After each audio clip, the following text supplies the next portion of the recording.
Welcome to We Do It for the Culture Radio, where our stories matter. I am your host, your boy Lover. We got my other co-host Tina and Amanda. I'm gonna say what's up to the people, y'all. What's up to the people? Hey. Yes, yes, yes. We have some wonderful guests we have on the show joining us today. We have the Fabulous, and me and my man, we go way back like LL Cool J hairline. And listen, me and Pastor Jaime go back. We go back. That's my brother like no other. Yes, I sir. have the wonderful pleasure to introduce to you guys today the Pastor Darren Jaime. He is from the People's AME Zion Church of Syracuse. Uh, this is in Syracuse, New York, right, Pastor Jaime? Yeah, Syracuse, New York, bro. And he's been the pastor there for the past 13 years. He's also a television broadcaster journalist for the past 25 years and the host of two lively weekly shows called Open and Perspectives, right? Is that right? Yeah, that's right. You got it right. God. And these shows are seen in the Bronx and in New York City. We also going to have our brother Rashamel Jones, famously from the Yukon team that won the last chip there for you guys. You guys remember Rashamel? Of course we know Raj. Oh man, going no. Yes, yes. We got Rashamel Jones is going to be joining us. And we also have Minister Eric Dion McDonald. He's also an official for the Cumberland County Schools. And out here in North Carolina, he's also a minister. He's going to be joining us as well. We're going to take a brief break while everybody gets their thoughts together. And we want you to tell your mother, tell a friend, get your popcorn ready. We got a great show tonight. We're going to be talking about organized religion and how it affects or indirectly affects the black community. So please get your popcorn ready and let's get to the discussion. And we're going to take a quick break and we will be right back, y'all.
All right, all right, all right.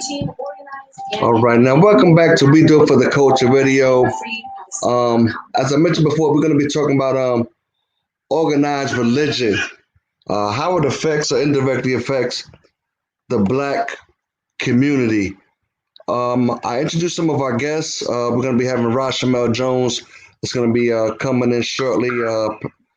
Minister Eric McDonald. We have the pastor Jaime, and of course, our great co-host Tina and Maine the Menace. Everybody doing good today? Everybody had a good day? Good day. Yep. Good day. Cool. First of all, just let me say, I just want to put in my disclaimer real quick and just say a little bit about, my stance and my ministry. People see the name Minister Calvin Hotep, like, what's that all about, man? Let me break it down for you real quick. First of all, just let me say that I am a minister. I went through the same type of protocol and everything that everybody else has to go through to become a minister. But because my ministry is not affiliated with the typical organized religion, it tends to be depreciated. But I have a message to give.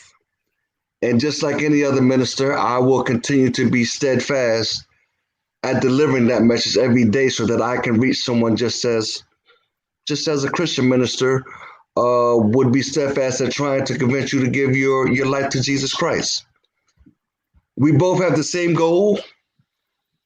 It's just a different agenda. Correct me if I'm wrong, Pastor. I mean, their agenda is to save souls, and mine is to save the righteous mind from the enslavement that has been passed down from generation to generation. So now let's get back to Christianity and Jesus. How old were you when you first told about Jesus Christ? Man, the Menace, how old when you first were told about Jesus Christ, Man, the Menace? It's like probably maybe 4 or 5. Tina? Oh, am I muted? Oh no, I'm not. Okay. I have very distant memories of being in a Catholic church when I was maybe 4 or 5, but I have my solid memories around 8. All right, somebody's got something going on in the background. Is that a television or something going on in the background? Pastor Jaime, I know you've been, like I said, you've been a pastor for a long time, so you must have probably got dipped. I know I was probably around when I got baptized. I don't know. I was probably around maybe 4 or 5 years old, somewhere around there. Pastor Jaime, I mean, what about you? Yeah, I started early. I got baptized early. I grew up in a Catholic church. And I got baptized early, and that's why I started, was actually being Catholic, at an early age. Gotcha. I guess I could probably speak for most of us on the panel when I say, when we started to hear about, Christianity, and it basically came down to good and bad, right and wrong. And either you do good, and if you don't do good, there's a place for you. And if you do right, there's a place for you. In any event, it was kind of almost like a fear tactic. Would anyone disagree? What I mean, because It has a fear tactic sense to it. Yeah, absolutely. Fear God, right? Have yeah, a healthy fear God. fear. And then- A healthy fear is what they say. A healthy fear. I actually so I have a lot of Mormons in my family, Okay. and I had an aunt. It had to be like 20 years ago now. Who, she had said something to me. She had asked me about. She said we were having a conversation, and she kind of injected God into the conversation. I don't tend to do that, but she was just like, she said something about God, and I was just like, I don't believe in God. And she said,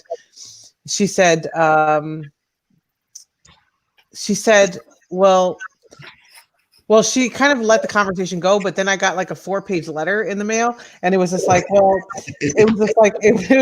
well, even if you don't believe in God, you should, like, what if there's a God, and like, you're not going to get into heaven because you don't believe in God, or like, I wish I could remember the exact words. It was a long time ago now, but she was just like, she was just like, well, what if on the chance that there is a God, like you should believe in God so that like, you'll get into heaven. I'm like, well, I thought like the whole thing was just like, if you believe in God, you're supposed to serve God.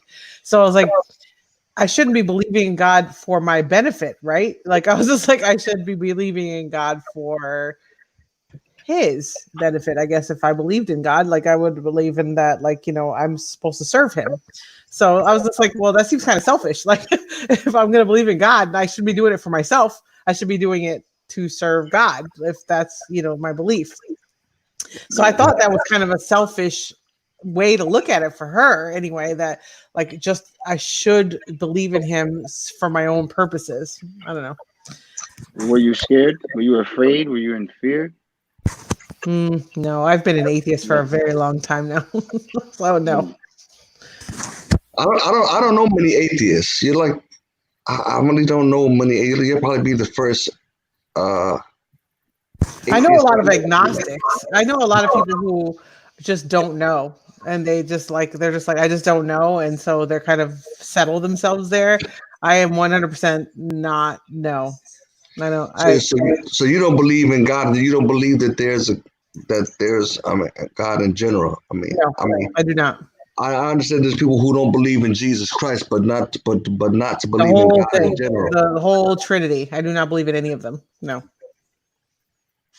So do you pray? No. To who? If I don't believe in any of them, who am I going to pray to? Well, here's the thing. I do pray to my ancestors. I pray for guidance from my ancestors. At least I can prove they existed. So I do pray to my ancestors for guidance, and I look for them to,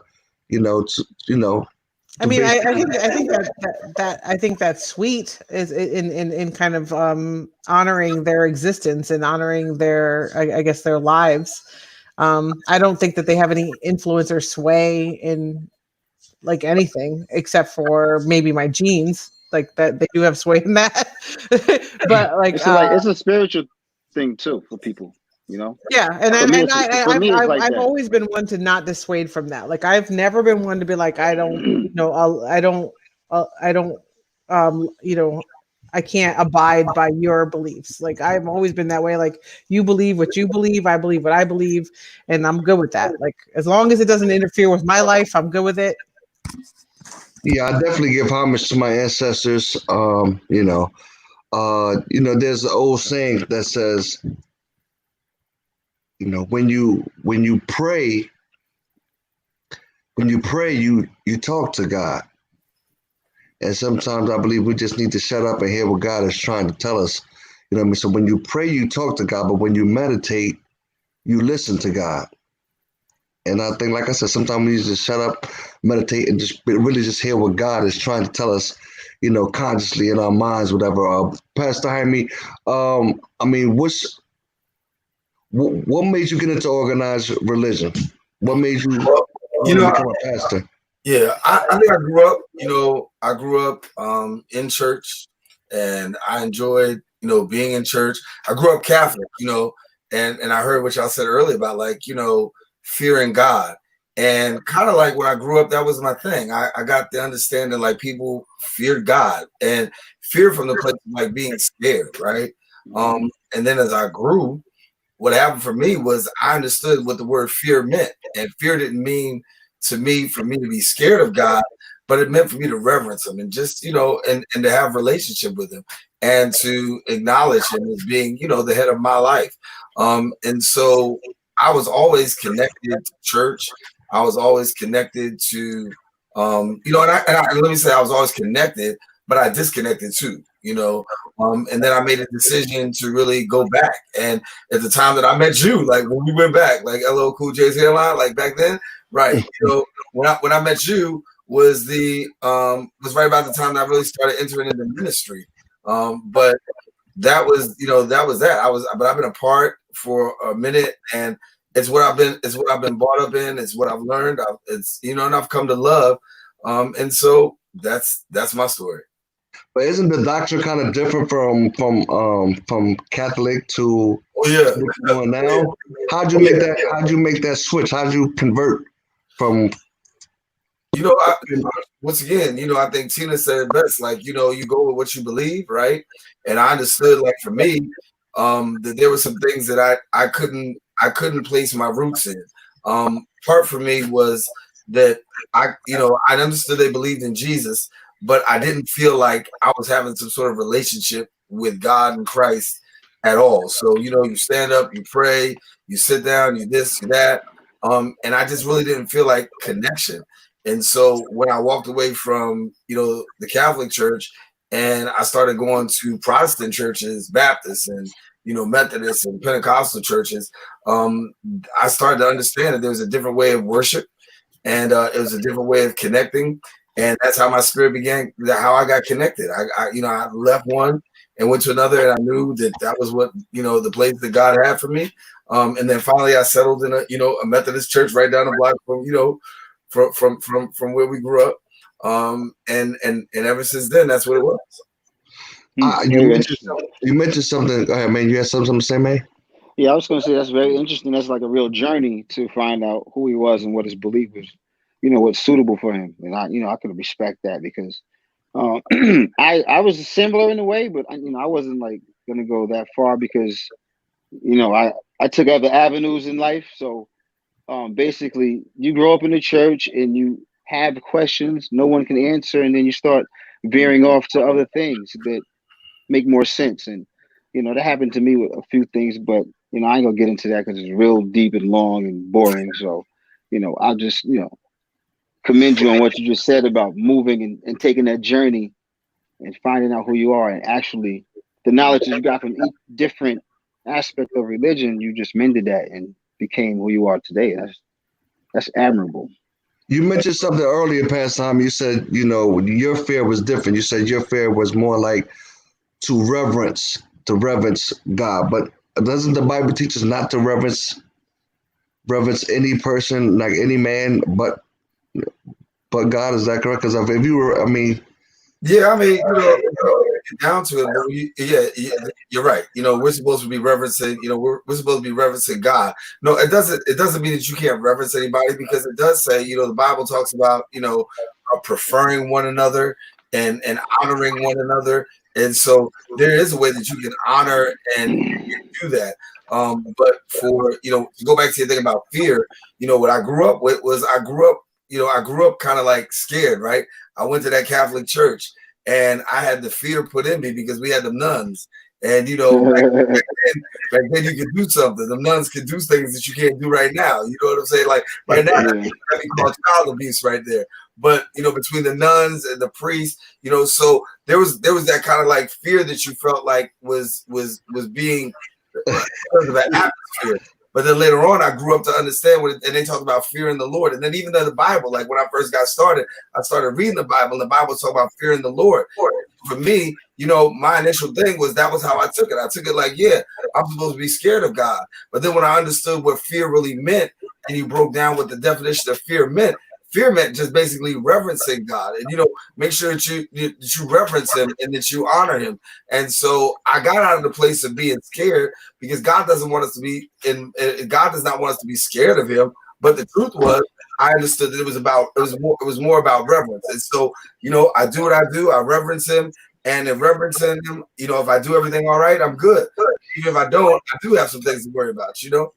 So what about the fear? When I thought about fear, I thought about when I was talking about fear, I was talking about the fear of doing something wrong, and if I didn't do something right or I did something wrong, that was what I had to fear. I had to fear God doing something to me, or you know what I mean, or going to hell. That's what I meant. Yeah. Going to hell and burning for an eternity.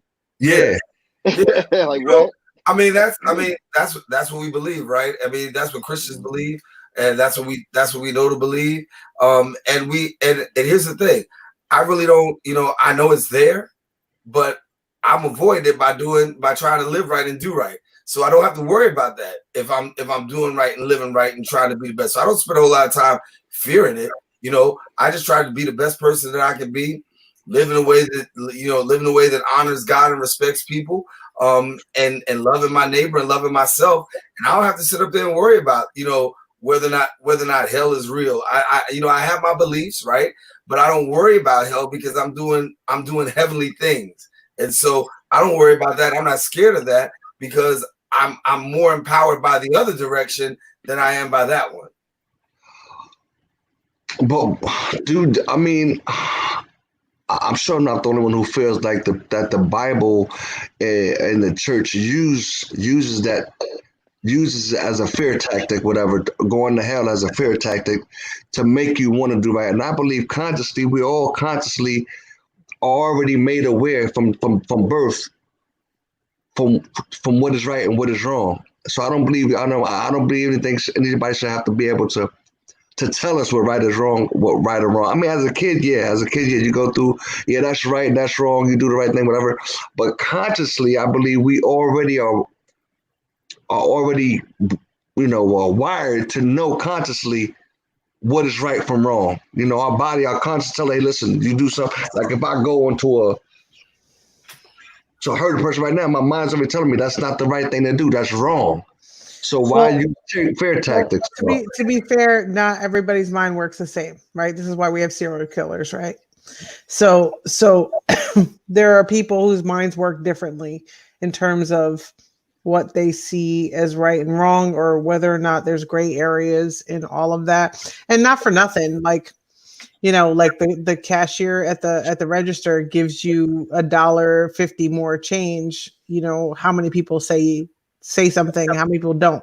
That's wrong. Nobody. You know what I'm saying?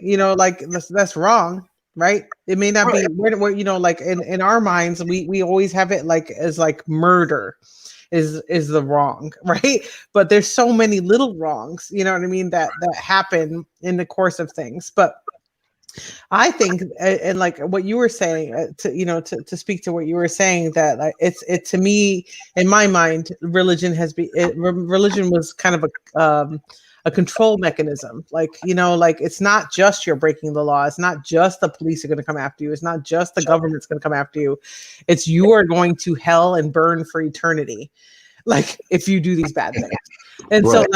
So it's just like, it's not just you're going to get a fine. It's not just you're going to go to jail. It's not just you're going to like get the death penalty. It's you are going to burn in fire and brimstone for the rest of your life. I believe it was a control mechanism, and it was used to control the masses, to keep them under some sort of moral rule, right? But like for me, especially like I said, I'm atheist, but I feel like when especially now where I'm watching kind of like these evangelists that come out here doing all kinds of crazy stuff that are completely immoral in my eyes, I'm just like, how is this moral? Like, this is not okay, the stuff that I'm seeing. So I'm just like, like, I guess if I had any religion to go by, it would probably be something like Buddhism, because it's like trying to be the best person that you can be. Like, I'm always trying to do the best I can. Like, I'm always trying to help people if I can help people, not for a reward of heaven or for a punishment of hell, just because I want to do as best I can. Like, I want to leave a mark on the world. Yeah, because I want to leave a mark on the world. And that was kind of, if I throw it back to what I was saying about my aunt's letter back 20 years ago, some years ago, in her mind, it was just like, you're doing it for a reward.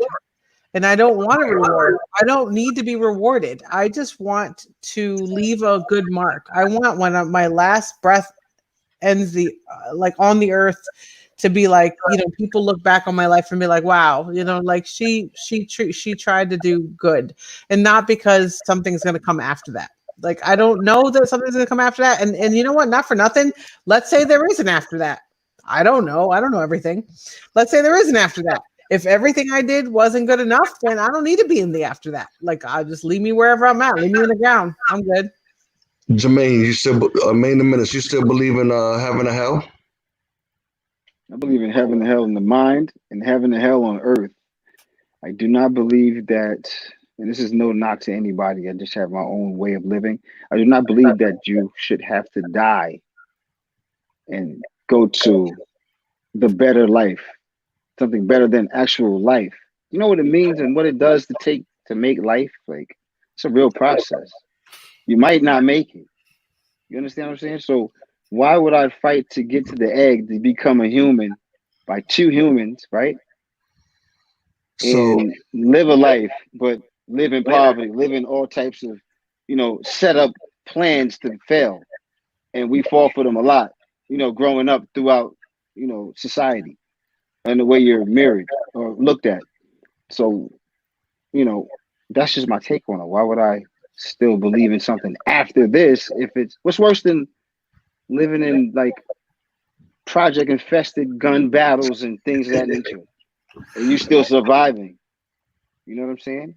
You might live there to the day you die. You might go on and become something or do better. Or you might be a part of it, right? So I don't think that there should be I like feel it's you. just I feel life. like It's just life.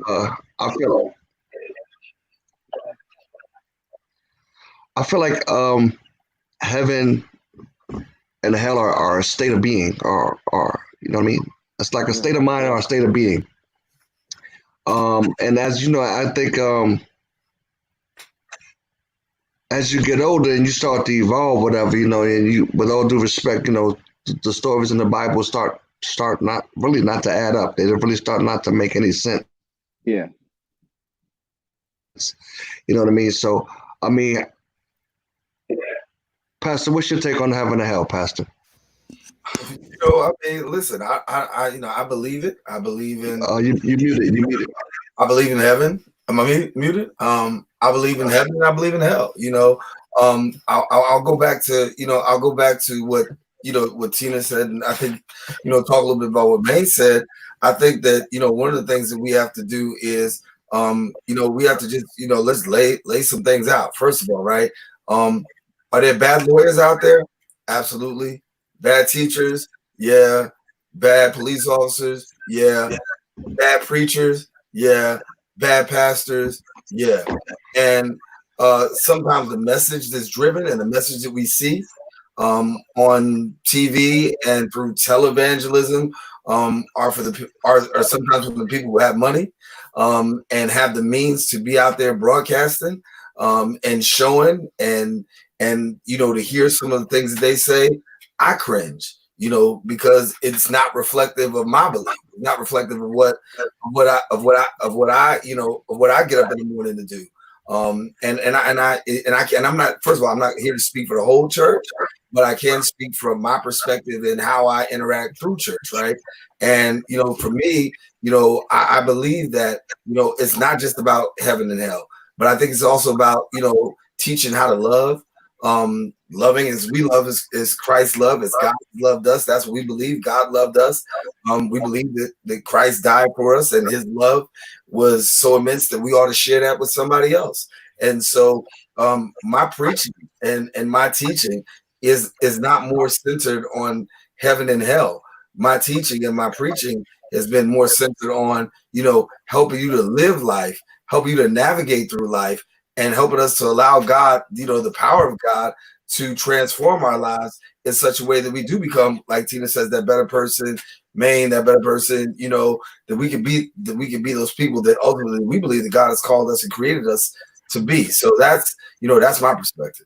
But the heaven and hell and organized religion is basically the ultimate goal, to get to either get to heaven or to get to hell. That's the ultimate goal. Either do or obey and do what's right, and you go to heaven, or you don't, and you will go to hell. No? I mean, it's not. I don't want to say it's the ultimate goal. We understand that we believe that there's life after this, right? We believe that there's an eternal life, and one way or the other, we're going someplace in the eternal life, and our goal is not to live to get to heaven, because from a Christian's perspective, once a person accepts Christ into their life, they're already guaranteed salvation, and you're headed towards heaven. So it's not about trying to get there. I think people have given, if you follow the teachings of Christianity, that's exactly what the word says. We accept Him, we're saved from our sins, and we're positioned ourselves towards heaven, and we've been accepted. But then if not, and we continue to live counter and live in a way that is, that is sinful and is bigger than the 10 Commandments. And, Tina talked about that earlier. Like, a lot of people just focus on the 10 Commandments, like, but there's some greater sins beyond the 10 Commandments. We like to focus on the big three, like murder, lying, adultery, stealing.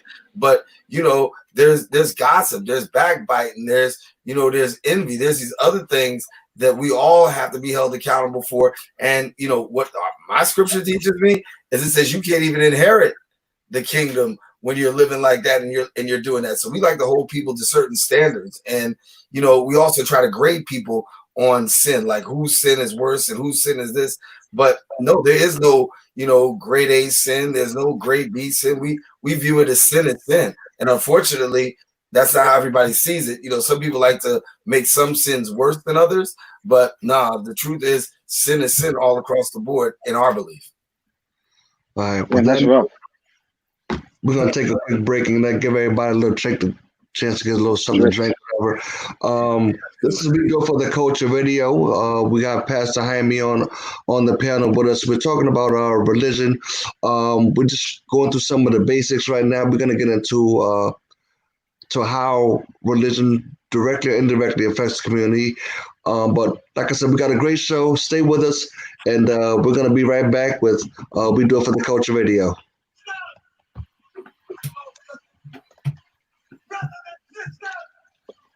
I can get water for the vulture. Zigga.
All right. Welcome back to We Do It for the Culture, where our stories matter.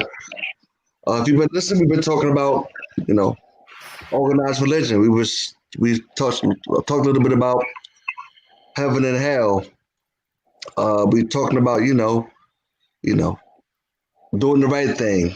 If not doing the right thing, what happens if you don't do the right thing? Do you go to heaven? Do you go to hell? We talk a little bit about reverence. I know I was always taught that, I would hear people call themselves Reverend so-and-so. I'm Reverend this, I'm Reverend that. But the Bible teaches you really not to reverence anyone but God, right? Let's talk about the man, the myth, Jesus Christ a little bit. We're with me now in 2020. So Jesus would be roughly about what? A little over 6,000 years old if he if he was alive, 6,000 years old. No, no. Is that six? Is it 6,000 or is it 600? 600, right? 600 Well, years. supposedly it's the year is before and after Christ, right? So 2020 would he be 2020? No, I mean So I don't. Jesus would be 600. I think no. The story of Adam and Eve would be 6,000 years old. Hmm. But the And yo, so how'd you get that number? huh? How'd you get that number? Research, basically, looking up whatever the year of Adam and Eve when the story started 6,000 years ago. But like I said, we're in 2020, so That's crazy. The 6,000 is crazy because of 6,000. research that a certain group of people were created 6,000 years ago. Yeah, we have our ancestors can be tracked back hundreds of thousands of years ago. Absolutely. So I don't know how we, the story of existence, can start 6,000 years ago. Basically, goes to a lot of stories in the Bible. I don't know of. Man, this is a tough one. Okay, the stories in the Bible, most of them are allegory, right? I love the Bible. I'm an atheist, but I love the Bible. I can say the Bible is fantastic. It's got great stories. Like great stories. What an amazing book. Like honestly, I love I read the Bible several times when I was Mormon, and like I read the Bible and it's got amazing stories. Like it's a great book. Like I mean, I don't believe that these things happen, but I believe that they were great. It's a fantastic book. It's a fantastic book. Like honestly, there's like it's amazing stories. It's like heartfelt. You can totally. I mean, not all of it's relatable because like when you start talking about hundreds of years old people back when there was like no medicine, you can't really relate to that. But like there's a lot there that's just like very like a lot of it's kind of like Aesop's fables, right? Like remember back when we were kids and there was Aesop's fables and there was like the Aesop's fables and they were all had life lessons and there was like and all of them had a moral to the story and all of them were like to teach you something. I feel like the Bible has a lot of that. It has and I value the Bible for that. And again, I'm atheist, but I believe that the Bible has a lot of valuable lessons in it. Whether or not you believe in a heaven or a hell or a God or a Jesus or a Holy Ghost or whatever, but like there's valuable lessons in it nonetheless for like kind of a moral story to it. But that a story nonetheless for me, it's a story, but still a valuable lesson in that. I mean, you get a lot of. I think you get a lot. There's a lot of great principles that you can get. That you can stand on in life that you can get from the Bible and religion, but to believe to evolve as a man or woman into your 20s and 30s and to still believe the stories in the Bible would have to be I know for me it's like when I look back like how the hell did I believe some of these stories as a kid growing up? Well, I was a kid. What do you expect? You're a kid. You're supposed to stories, talking dragons and talking snakes and talking bushes and all the other stuff, whatever. You know what I mean? Burning bushes. Were there dragons? I don't remember dragons. Were there dragons? Dragons. He's watching Game of Thrones. Yeah, I don't remember dragons. Dragons. I know talking snakes. Unicorns. They're all in the Bible, but in any event, they say that we come from the story of in the Bible. There is indeed. Now, my thing is, it's like I said, it's a great book of great fairy tales, great folklore, great writers who contributed to the Bible. But to say that any events in the Bible are true, I think would be falsehood. That's probably why you really can't find any dates in the Bible. It's not a history book. The Bible is not a history book. People try to use it as a history book. It's not a history book. That's why there are no dates in there.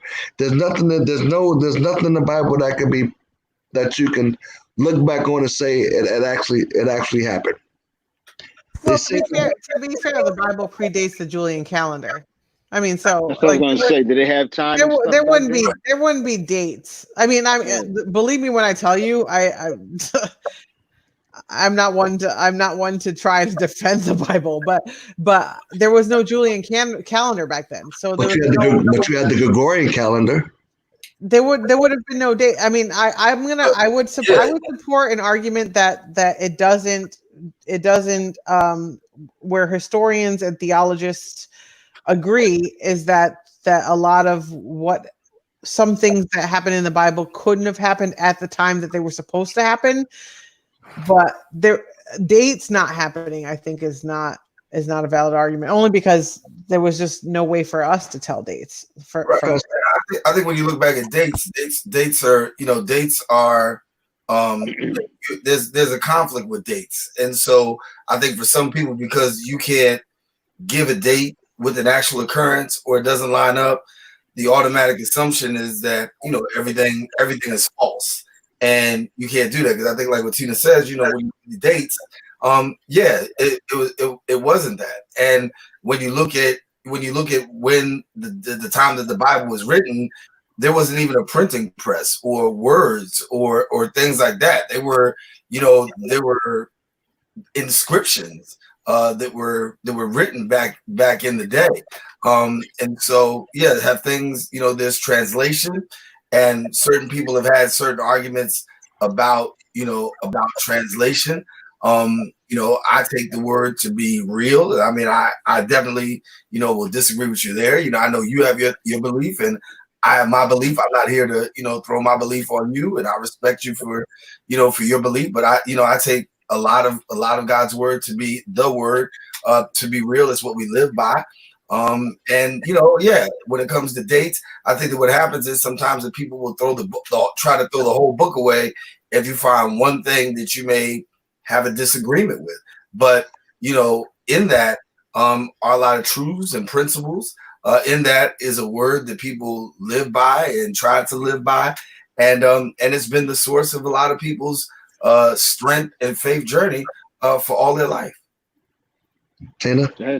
So just to be clear, so which version of the Bible are you in support of? Because there's the King James, there's been several translations over the years. There's people who have put their input, and we all know that from what we've read that King James put his own spin on the Bible. So it's just which version of the Bible do you feel is the truest amalgamation of it? So, for me, I understand translation, right? So for me, I grew up reading King James, and you go to church, the first thing you got was King James. I don't find there's one particular translation to be, ultimate, true, factual stamp. Now you're going to hear me say that. I don't.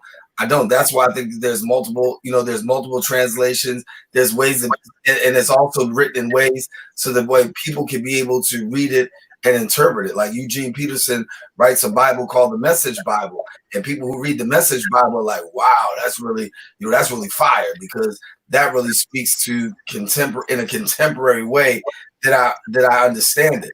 And so, the words don't necessarily say the same thing as the King James translation.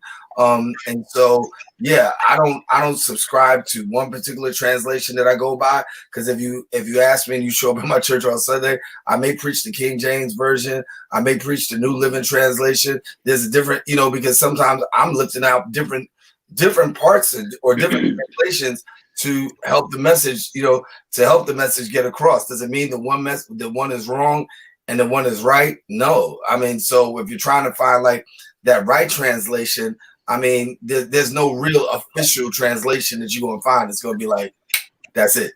But doesn't that give you pause a little bit about what was lost in translation? That's where I guess someone who is just I have heard the Bible argued for every horrendous thing you could think of. They have found a passage in the Bible that supported it because it was translated, or it was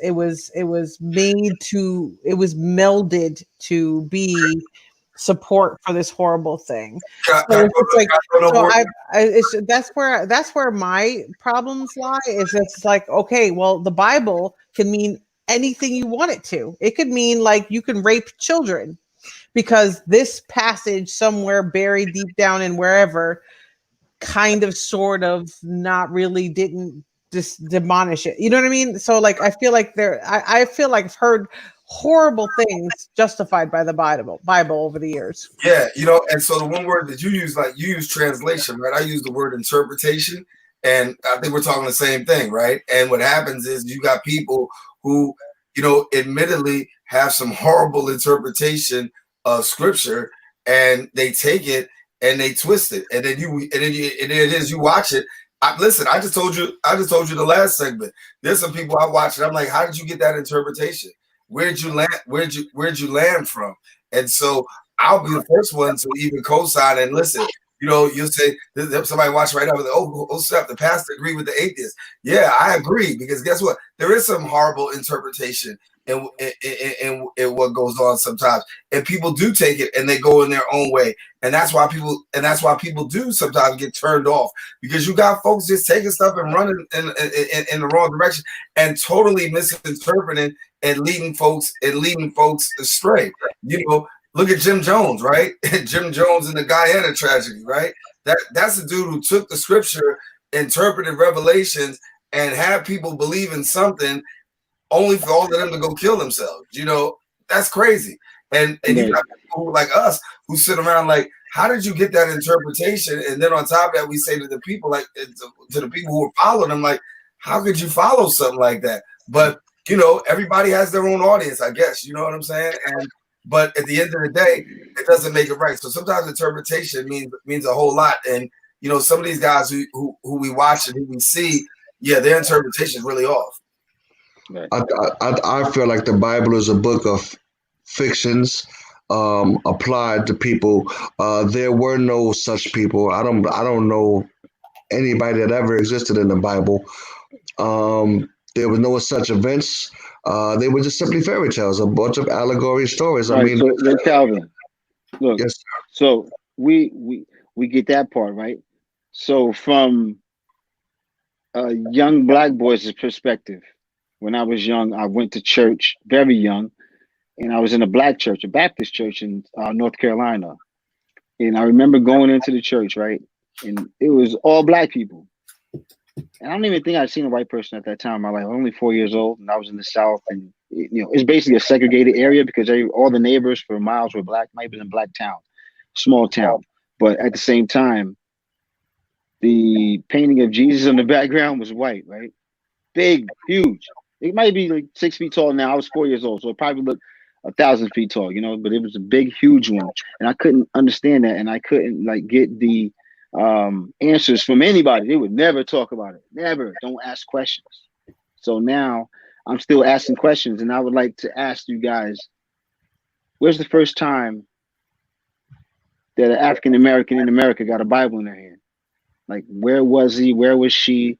How did they become pastors? And in what time did that happen? There's an old saying that when the conquerors came to Africa, they told the Africans, when the conquerors came to Africa, they had the Bible in their hand, and they told our people to pray. And when our people went down, they knelt down to pray. And when our people woke up, when our people looked up, our people had the Bible in their hand, and the conquerors had the land. But here's the thing about what you're asking. Mm-hmm. The Bible, and not just the Bible, not just Christianity, all religions come from the handmaid of conquerors, right? There's no religion that wasn't posed on any people that didn't come from conquerors, because, like you said, like we said earlier, it was used as a control mechanism. I don't know if that's true for Islam. Oh no, it's true. Yeah. I don't care. True for Islam too. They before Christianity. Yeah, absolutely. Before they were the first ones before Europeans, was the Arabs and the Muslims. Yeah, you have to give But Constantine. Islam was kind of imposed on other people. Oh, Yeah, absolutely. just like Christianity was. I need to do some research. Okay, yes. Sorry. You have to give Constantine. You have to give Emperor Constantine a lot of credit. He had a philosophy, and at that time, with his philosophy, you couldn't go against men with that much power. And his philosophy, listen, I want to control the world, right? How do I control the world? In order to control the world, I have to control the people. How do I control the people? You have to control. The only way you control the world is to control the people. You control the people through religion. So Emperor Constantine had a philosophy. He implemented it, and you couldn't do nothing about it because he was the head of the Roman Empire, which was the baddest empire in the land at that time. They had the baddest band on. They were conquering the Greeks. Every from Greece to every big continent or whatever. The Roman Empire was able to go in Right. and basically put his foot down, whatever. So, like again, I was going back to stories about the stories in the Bible, whatever. This is now. Is it true that we come from the story from we are the children of Abraham? Have you ever heard that? Anybody had heard? We are the children of Abraham. Okay. Jacob, I thought it was. I thought it was Jacob, and then Jacob turned to Israel. Well, Jacob wasn't Jacob the son of Abraham, if I'm not mistaken. Okay. So if we come from if we come from this, if we come from the if we are the children of Abraham, and we come from that story, what I've learned is that in the Bible it says that we are taught that coming from the children that story was allegory. If you read Galatians 4:22-25, it would tell you that the story of Abraham is an allegory story. An allegory, if anyone out there listen, it just means it's a fable. It's not true. It's a made up story. So how can we come from the story of Abraham if in the very story of Abraham in the Bible, it tells you that the story is allegory and we still run with it and we still believe that we come from the people of Abraham? Pastor, any words on that? Yeah, I'm trying to see where you got that from. Pastor, Galatians 4:22-25. All right, let me go here. So you trying to make me work today. Turn to. You gotta turn sometimes to the page. Give us a sermon while you at it, Pastor. Come on. No, I ain't gonna get it. Got it. I said I'm here for the discussion. I'm gonna keep it. I'll keep it 100 with you. I ain't gonna listen. And I'm like, I'll wait. Hold a second. Okay. Galatians 4:22-25. Right. Okay. For it is written. Allegory for these are two covenants, the one from Mount Sinai, which genders the bondage, which is Agar. For this Agar is Mount Sinai in Arabia and answers to Jerusalem, which now is okay. So are you trying to say that it's not? Are you trying to say it's not real? I'm saying that it tells you right there that the story is allegory. The story is an allegory, and like I said, the word allegory means it's a fable. It's made up. It's not true. It's fiction.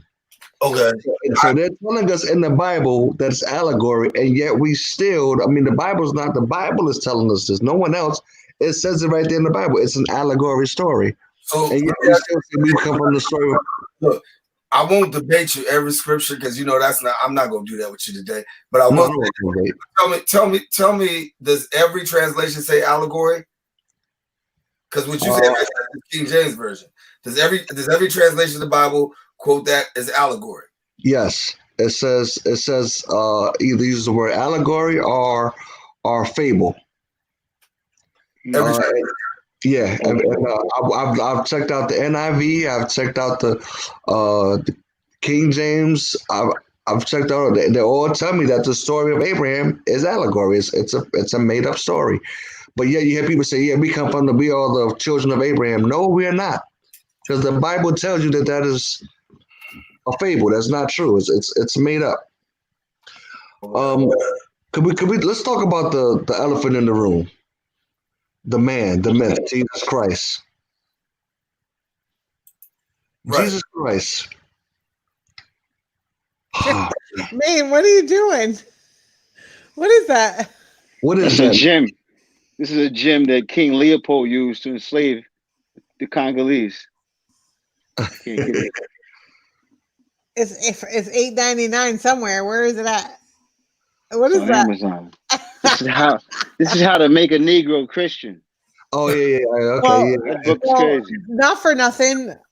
I'm a history Fucking making teacher, books like so that. I'm a history teacher, and almost entirely, not entirely, but at least one of the reasons why colonists colonized where they colonized was to spread Christianity. It was even where Christianity was already in existence. For instance, the Philippines. Like we told the Filipinos we weren't going to go bring Christianity to them. They already had Christianity for thousands of years, but we called ourselves colonizing them because we wanted to bring Christianity to them. But they already had it for thousands of years. Like they've already been Christians for a long, long time. But really, what colonists were doing was obviously taking resources and whatever. But so like so it's not an attack on Christianity, right? It's more of what Christianity has done to the world over the years. Christianity has enslaved African Americans, has enslaved other nations besides Africans. It has done so much damage, and then we've had besides that, and then we've had like Christian holy wars, and we've had all this stuff behind the name of Christianity and God and what have you, and it's just like, well, none of this. So the most I've been atheist for quite a long time. I actually like this Pope. Go figure. I like this Pope. I like this Pope because he actually seems to be in the most Christ-like that I've seen so far. And I liked Pope John Paul like 2 popes ago. You just said he's the most Christ-like. He's the most Christ-like. I'm gonna say he's the most Christ-like. He's the most Christ-like in terms of. I caught that, but it's getting by. No, but wait. Most Christ-like in that what I learned, having been subjected to Christianity in my younger years, what I understood Christ to be, and understand that in my mind, this was not a real person anymore. However, I do. Idealize that ideology of like, yeah, this person who cares about other people, who loves everyone else outside of himself. I still like that idea. I just don't believe this person existed. That's all. So like, yeah, that seems like an ideal to me. Like, yeah, you love someone outside of yourself. You still want to take care of the children. You want to take care of people outside of yourself. That's a great way to be. So even though I don't believe that person existed, I believe that ideology is still sound. I still want to take care of people. I still want to help people. I still think that ideology is strong, and it's something we should all aim to be. Even if that person didn't exist, even if it's not real, whatever, like we should still try to be that way. That's being conscious. That's being conscious. Right. It's being conscious of your fellow man. Even if if I don't feel like that person existed, I still think that idea is a sound idea to try to. I don't necessarily feel like I'm following Jesus's teachings. Just like I just want to be a good person. Pastor, what's your history on Pastor? What is your history on Jesus Christ? What was Jesus' surname? What was Jesus' surname? Help me. Where you going? I'm just trying to figure out because the history of this guy, we really can't really get an understanding of where this guy came from. We don't know what his surname was. We don't know. There's not a lot. This guy's he's like a mystery, but right. Yet the guy has a hold on our people, and he's a mystery. So I'll put it like this, right? That when you talk about Jesus Christ, you talk about people, you talk about faith, right? And so, do you have to have all the answers? That's fact. And people live with, and there's a difference between fact and faith.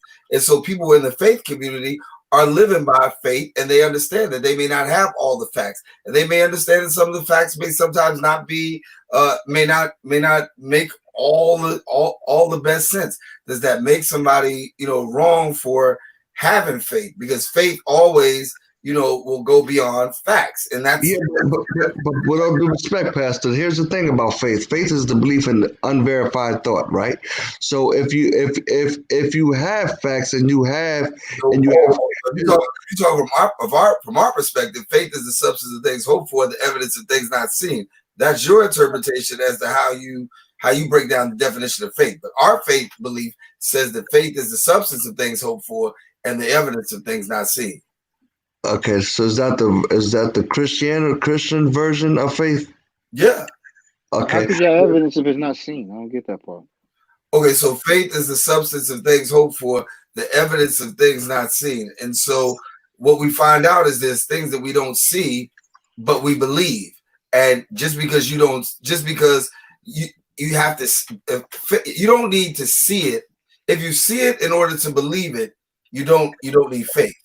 But faith is in those things that are unseen. Just as though when we don't know how something's going to work out, and we have faith for a miracle for healing, a miracle for this. We haven't seen it yet, but we have the faith enough to believe in it and trust God for it. And as God performs it, then we're that's where our faith kicks in. So it's the evidence of things not seen. We don't see it, but we also believe it, right? And that's a part of how we walk by faith, right? And so we believe that we walk by faith and not by sight. We don't just look at everything for as it is.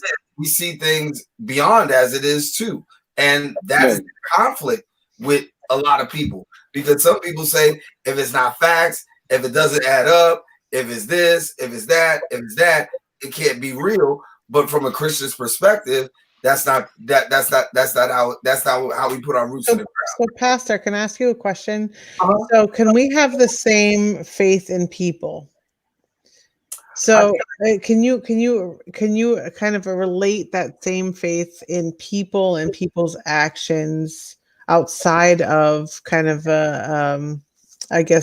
deity kind of making that happen? So like I believe in people. I do. That's where my faith lies, is that I believe in people, and that when push comes to shove, good people surface and bad people dig in and do horrible things. Right. And we're seeing that play out on the national stage right now. But like, I think, can you relate that same thing to people, or do you in your mind, do you attribute that to like when, like, let's say I were to give 1,000 pints of blood, would you be like, oh, God did that, or Tina did that?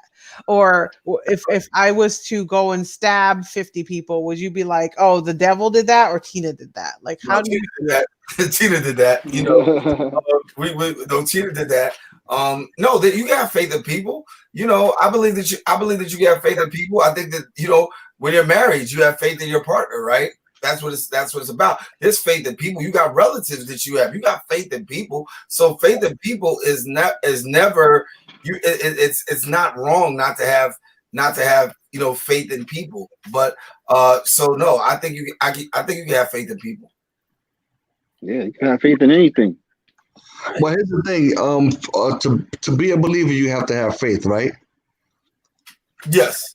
Okay, so there's a difference between being a believer and a knower, right? So our ancestors had the faith. They had no choice but to have the faith, because they couldn't really do the research on their history and stuff like that. And if they did try to, or if they could read, they could be hung, they could be killed, whipped, whatever the case may be. In today's age, do we really have an excuse for still being for still having faith and not being a knower, when you have all this information at your fingertips, all this research that you can do, whatever you can read, you can. What is the excuse for still being a believer instead of being a knower, when you can have all this information to research your own history and know where you came from now, as opposed to not knowing many years ago when you had to have faith in that? Well, I think you talk about knowledge, right? And I think everybody's called to have knowledge. Believers are called to have knowledge too. We're supposed to know some things, and knowing because I think you're talking about from a historical context. You talking about from a historical context? Yes. Okay, so from a historical context, yeah, there's a historical context in knowing. And so if the road you try to lead me down is to tell me, like, in knowing in a historical context ought to make us unbelievers, then my answer is going to be no. You know what I'm saying? Because as I said to you, that there are some facts that maybe there are that are disputable, but just because if everything added up, I think that there's an argument that's made that why do you need God if everything adds up and if everything makes sense, right? So yes, there's the historical timeline, because I've sat in conversations with people and they were more heated than a little bit about timelines, and they feel like because you don't have these accurate timelines that either your faith is wrong, you're believing in the wrong, you're believing in the wrong thing. And I'm saying to people, listen, you got your belief, I've got my belief. I'm going to even go across the aisle and say, yes, from a historical perspective, are there some dates and times that maybe don't necessarily coincide? Yeah, but I also understand too that doesn't disqualify, and so just as me, the person, I'm not going to be sitting here preaching something I don't believe, and I'm not going to be living trying to do something that and living in a way if I really don't believe it. And I don't think that that we should feel like we're less, or from your perspective, like that we're an unconscious mind, because we got a conscious mind. You believe you have a conscious mind? Absolutely, brother. Okay. Absolutely. Look, so again, does Jesus have a surname? Where you going? My boyfriend says he does. Because he doesn't there's remember. no J. He doesn't remember supposed to it, but he be- said he has a surname and brothers and sisters. Right. So I'm saying, I'm just trying to figure out where He said he has brothers and sisters. what's the point did you say about does he have a surname? Because I'm a journalist too. Your question is trying to lead to another question. So just ask the other question and let's rock. So here's the other question then. A lot of believers, what you say, Darren? Lakers, right? So I'm ready. Oh yeah, let's get right. Okay, so check it out. A lot of believers believe Jesus' last name is Christ, right? A lot of believers don't realize that Christ is what? A title, right? We know a lot. Believers know that Jesus' last name was not Christ. We do know that, and believers do believe that. You know how many people Pastor, do you know how many people I asked what was Jesus' last name? His last name was Christ. I'm like, no, his last name was not Christ. Christ is a title. It means the anointed one. Right. So believe that Jesus was the Savior. Do most believers know that Jesus was the last of 16 saviors that came before him? I'm sorry, say again? Do most believers believe, or do they know that Jesus is the last of 16 saviors that were before him, that bore the same title of Christ? Some may and some may not. I can't speak for everybody. Do you know that, Pastor? No. Wait, he's the last of 16? Right. What are you saying? I've never heard this in my life. What is it now? First time I heard it. Okay, that's what we're here for. We're gonna let's get. No, I've never heard this before. So what is it? You bring me here to be a lesson in consciousness. Do you know who Hotep is? Do you know who Horus is, Pastor Jaime? Have you ever heard that term, Horus? Horace Grant? Yeah. No, see, here you go. See, there you go. Osiris. Listen, there he go. There he goes. Listen, do you know who Horus is? Walk me through. No, go ahead. Go ahead, walk me through. Okay. Main the minutes. Who is Horus, man? I don't know the background of Horus, but I do know Asar and Asad. Okay. The background of those two. Okay. Isis, the mother of Horus. Horus was a mythological figure from Africa. He was born of a virgin, just like the Jesus Christ. And the whole story of Jesus Christ comes from the story of Horus. Yeah, there's a million of them. There's like 25 different ones. Star on Exactly. the Side was the same thing. The dude got Yeah, chopped up of into course. 13 pieces. Exactly. Came back to life. The story of Jesus comes from the mythical story of Horus. But the Europeans took that story of Horus, which is the son of God, the S-U-N, and turned it into what? The S-O-N, right? Okay, so let's talk about we got Natural Ally trying to join us, but if I was I had Rosh Mel. I don't know what happened to Pastor He's Minister. got a whole cigar going over there. Like, what you got going on over there? Yeah, my phone is gonna be a little shaky, man. I'm gonna be driving in a second. Okay, so here we go. Let's talk. I've done some research, right, and I can't find one historian from the first, second, or third century that mentioned anything about a man named Jesus. Right? There's no evidence anywhere on this planet that Jesus existed. There was, like as I said before, there were 16 mythological figures before Jesus that bore that name. Jesus being the last. The story of Jesus comes from the African folklore. Later, in retrospect, he would be called Jesus, but it comes from African folklore, right? Listen, was it? The story of Horus, basically. It all comes from the story of Horus, which is like I said, it was a myth in Africa, but they took the story from our scribes and they made it Jesus. And it started in most of you guys know what this is. Most of you guys know about the Council of Nicaea, correct? Yes. Okay, which was 325 AD, right? And a lot of people say AD stands for after death of Christ. It does not mean that. It means Anno Domini, which is the year of the Lord, right? Am I wrong, anybody? You're right. Teach on, brother. Okay, so the Council of Nicaea assembled in 325 AD, which, like as I said, which means Anno Domini, which means that the year of the Lord, the birth of Jesus Christ, and before BC stands for, what does the BC stand for? They say before Christ. Well, they've changed it now. It's like BCE. Come on, Before, you can't change it's the called- game in the ninth inning. Oh no, it's already been changed. I'm a history teacher. It's called BCE now. It's before Common Era. Okay. Because we took Christ out of timeline. Damn, word. Wow. Didn't even know that. It's changed the whole game up, huh? Now, the council can't do that, man. Man, they did it, man. What was that?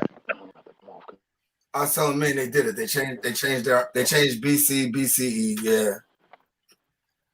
Okay, so keep it the same if you want to keep it pure, you know. I'm just saying you can't judge time by religion.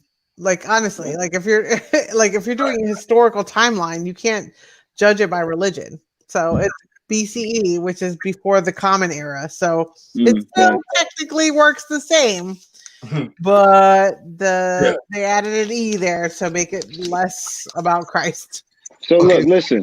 When let you me ask you a quick question. Go ahead. Quick question. Right. So what was Jesus Christ? Is he a different aspect of religion through Christianity or I'm sorry, they were saying that he was Hebrew, right? I've always heard he was Hebrew. Well, he couldn't have been Roman, right? And he couldn't have been Greek, and those were the only two European people that were in Africa at that time. So if he wasn't Roman and he wasn't Greek, then he could only be one thing. If he existed at all. What I'm getting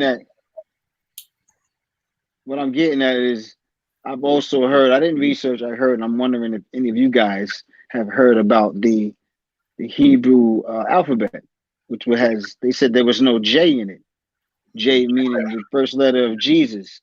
Right. So I guess it was Y there, and they called them like Yahshua or something like that. Yeshua. Not too. You sure? Okay. So you've heard that. So why and how did this name change? You know, some more things changed. This is why a person like me is like, hold on, this is supposed to be the story from A to Z, point blank, rooted to the tutor, but now it's different religions with other characters. So now it's like you're all gone. So I just said, I just believe in the higher power, spiritual being, and I just left all the stories alone to be read and enjoyed. You know what I'm saying? So that's why I was like, where did the J come from? There wasn't no J if he was Hebrew. So now you're starting to think like, well, how does all this come into play? Who sat down at the round table and said we're gonna do it this and that, this way, that way, and the third? You know what I'm saying? It's too many hands in the pot. And that's where the Council of Nicaea comes in. This is where the origin of the miseducation comes in, right? The purpose or the reason behind it. That's what we need to find out. What was the purpose or the reason behind the miseducation? Why have they purposely misinformed us, right? That's basically what it comes down to. Because if you know anything about the Council of Nicaea, and Pastor, you said you know about the Council of Nicaea, that's where the whole concept, the story and concept of Jesus was created. And they never even mentioned in the Council of Nicaea the name Jesus. They were saying Christ, but they never ever mentioned the word Jesus in the Council of Nicaea. But the laws and the creed of the Council of Nicaea is where the concept of the Jesus concept came from, to create this figure. So are you saying that the Council of Nicaea is the one that just like changed Jesus all over? No, what I'm saying is that they created a physical to the whole Jesus concept. There was no physical image of anything about a Jesus. You mean like the visual image? Right. A visual symbolism. image. Right. It's called symbolism. Right, but here's right. So my thing is, I think, man, you said this earlier, right? Or who said it? Somebody talked about that had the issue with the white Jesus, right? And we know that, the origin that we believe, and we know, when you start going down, that the origin goes back to that he reflects African heritage, hair like wool, bronze. Last time I checked, that ain't a white statue. You start getting into the black presence in the Bible. You start taking it back and going back to understand that the origins of the black presence of the Bible goes all the way back to Africa. And nobody's denying that. You say I'm a pastor. You say my church is People's AME Zion Church. It's African, not because it's a black church, but because we understand that the origins of the Bible come out of Africa. So, when you say when you say that Jesus picture, yeah, you understand that there was a picture that's presented, but that picture that's presented is far from accurate. Okay, so let's get into the reason why the Council of Nicaea came to be in the first place, right? Because after 200 years of being forced to worship a false deity, right, that was forced on them, the descendants of Africa and of Egypt, they started to tell the truth to the people, and the people started listening, basically, right? Because now they've been forced to 200 years. This is so-called after the so-called Jesus mythological figure came into being, whatever, who does Jesus Christ is, whatever. The people of Egypt, the descendants of Egypt, 200 years after being forced, keywords being forced to worship a false deity, they started saying, hey, listen, this is some bull crap. My ancestors, my grandmothers, whatever, they think this guy is not real. And all of this was started at the Council of Nicaea to begin with, to create a creed and to create a law. Because right now, you got to understand, they are the Roman Empire right now. What they say goes. If you don't do what they say, you don't do what they abide by, you know what the consequences are. So the Council of Nicaea assembles 325 AD, and they pit this whole concept to try to discredit the descendants of Egypt about this mythological savior. This is what they formed for. And the image of Serapis, if anybody knows who Serapis is, the image of Serapis was the first image that was used of Jesus. And it was ordered by Constantine to be the image of Jesus Christ. Serapis. His name was Serapis. His name was Ptolemy the First Soter. And if you're ever familiar with Egypt, you'll know that the Ptolemy dynasty was probably the longest running dynasty in Egypt. What dynasty was that? Was that before the 25th dynasty? Huh? That was before the 25th dynasty? Like, what dynasty was that? The Ptolemy dynasty. If you're familiar with who's the most but anyway, yeah, well, Ptolemy was had to be the longest running dynasty in Egypt, the Ptolemy one. But can I ask you a question then? Just one question from your perspective. Just tell me a thought. So if you go to Israel, right? And you know in Israel there's a lot of archaeological facts, things of that nature. Are you trying to say to me that everything in Israel is false too? Oh yeah, let's get right. Now we're gonna talk about. Listen, man. Listen, we're gonna talk. Listen, I'm just asking you just yes. I think the question is a good one. So let's get into archaeological, right? So there's no physical, historical, or archaeological evidence that Jesus ever existed. So what do they have in Jesus that says that Jesus existed? What archaeological evidence have you seen from Israel that says Jesus exists? Because there's no physical, historical, or archaeological evidence in no museum in the world that has anything of anybody in the Bible or Jesus that they ever existed. There's none. So what do they have in Israel? Wow. What evidence do they have in Israel that Jesus existed? So you got places that he was, as far as him existing? No. When you talk about his physical existence? None. There's no physical, historical, or archaeological evidence that Jesus ever existed. There's no birth. So wait. So are you saying because there is no physical evidence, none historical evidence, or whatever the case may be, that he's not real? He's not real at all, and I'm gonna tell you why he's not real. Okay, you can tell you why he's not. Go ahead.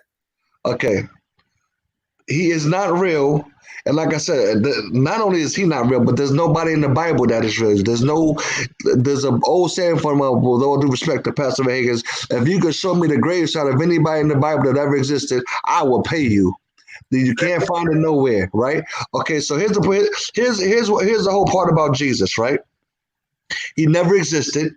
Like I said, there's no physical, there's no historical, and there is no archaeological evidence that he ever existed. And the reason why he didn't exist is because there's a gentleman by the name of Ptolemy the First Soter, and if you know what Soter means Christ. Soter means Christ. So Ptolemy Soter, who was a friend of Alexander the Great, who came from Greece, they conquered Egypt, they conquered Africa.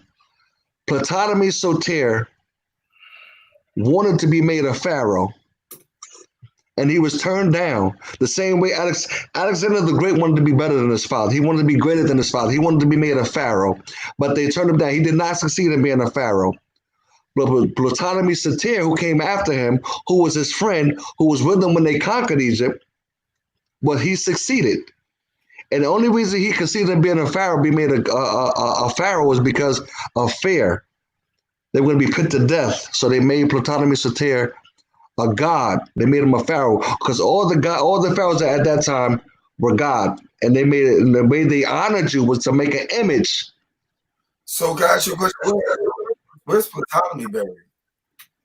What's that? Where's Ptolemy buried at? He's buried in Alexandria. Where's it with a grave?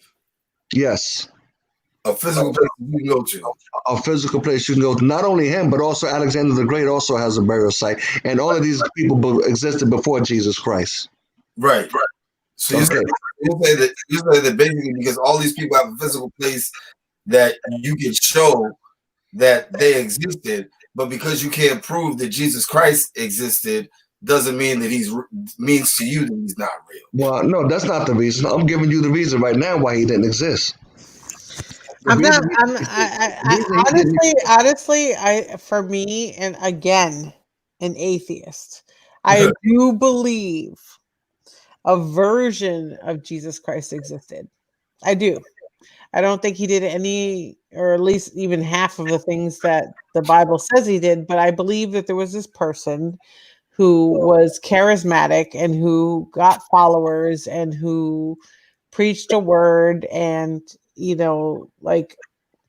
I do believe that a version of him existed, kind of like Santa Claus in my mind.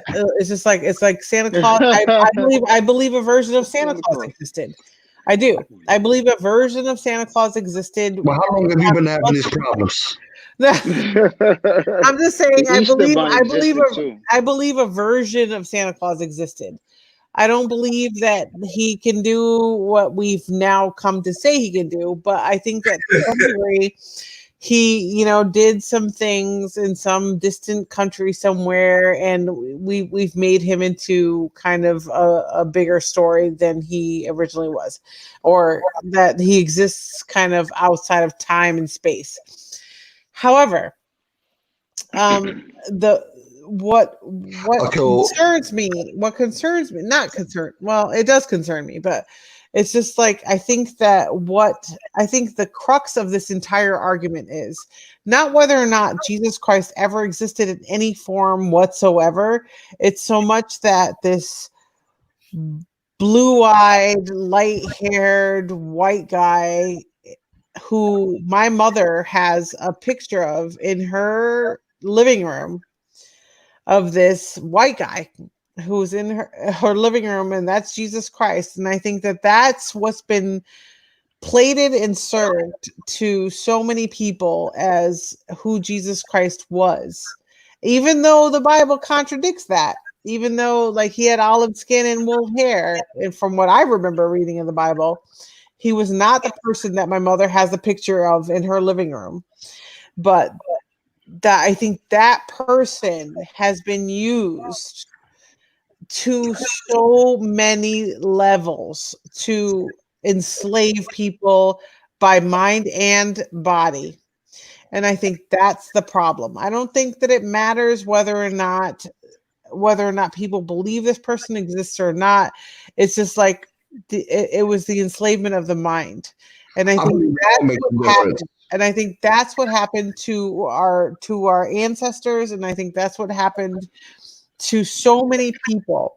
And I think that's what colonists brought when they came to countries, and they were like, "Oh, I'm bringing Christianity," whether or not the country needed a Christianity, or whether or not you're gonna be a Christian or we're gonna kill you. That's what it was. Exactly. So I think the bigger picture here is not whether or not Christianity or Christ or any of it exists, is whether or not you believe it, and whether or not I can use that to turn you to serve me.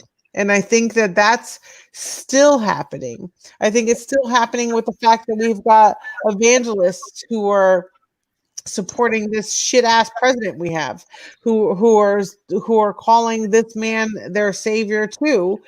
But he is probably the worst human being that's walked the earth in the last 50, 60, 80, 90 years. You know what I mean? So it's just none of us. You have to put it in perspective. I think you have to put all of this in perspective, and I think that it doesn't matter if there's Bible verses or if there's ashes that support, or it doesn't matter. It doesn't matter. It's just like, if you believe in Christianity, I'm fine with that. If that makes you a better person and you leave this world better than you found it. I am not a Christian. I'm an atheist 100%, but I plan on leaving the world a better place than I found it. So what I'm saying is that, is it encapsulating your mind so that you are no longer thinking for yourself, in which case that's not good. But either way, like if it's leading you on a path of keeping humanity and other people in your sights, then I'm good with it. That's just what you need to be a good person. Yeah, sure, I'm with it. Okay, so what I'm saying is that I believe there's accountability to be had, right? And like I said, I don't get. I think you could probably use the image of Jesus Christ early on as a factor, but I think it's just a factor. As a whole, I think the existence of this man in general is the big problem, whatever, and believing that this guy's gonna come back and save somebody, whatever, you know what I mean? And I believe all of these things, you know, are a part of keeping our people enslaved. You know what I'm saying? And I Yeah, that's mental aspect. I don't think that I can't subscribe to the argument that you're gonna say that it keeps people enslaved. Now I can agree that you have your belief, you got your belief, I got my belief, but I don't believe that people are enslaved by it. I mean, when you look at people, I'm and I can speak for the people that I'm associated with. I can speak for the people in my own, in my own church. People's lives have been transformed through faith. And there's a difference. You have your belief, Tina doesn't believe, got it, right? But for the people who don't, I mean, for the people who do, you shouldn't be slighting somebody like they don't like we're of an unconscious mind, because the truth is there's so many people whose lives have been transformed by faith and through faith in Jesus Christ and the belief of life anew while living this kind of way. And does it propel people to being better people? Yeah, it does propel a lot of people to become better people. We can't just dismiss it. Now I can rock with the argument when you talk about, hey, the black Jesus and the white Jesus. I get down on that one all the time. but I believe you can still make. I believe that you can still change people, and I believe you can do all those good things you said. You can still do it with the truth, though. I believe my problem is why do it with a lie, with an old lie. Well, this can be done with the truth. But And I believe we can go back and forth, bro, on historical and this and that, right? But I'm, and you sandbagged me, by the way, because I asked you what we was talking about. You said religion. You didn't give me enough time because I would have gave me some research too. So if you gave me some more time, I'd have been able to come with that. So this is religion. But I'm here for the ride though. But This is religion. No, but I asked you what specifically we talk about so I could be ready. You asked somebody at the top, you just said religion. You didn't get to be like talking. He did the same thing to me though. It's just an open book. Huh? It's an open book conversation, I guess. But wait, can I just say that please, I don't want you to feel like you're being attacked for being no. But honestly, I really believe that religion serves its purpose. And again, atheist, right? But I think that some people, like for instance, my mother is a Mormon, devout Mormon, right? Devout, right?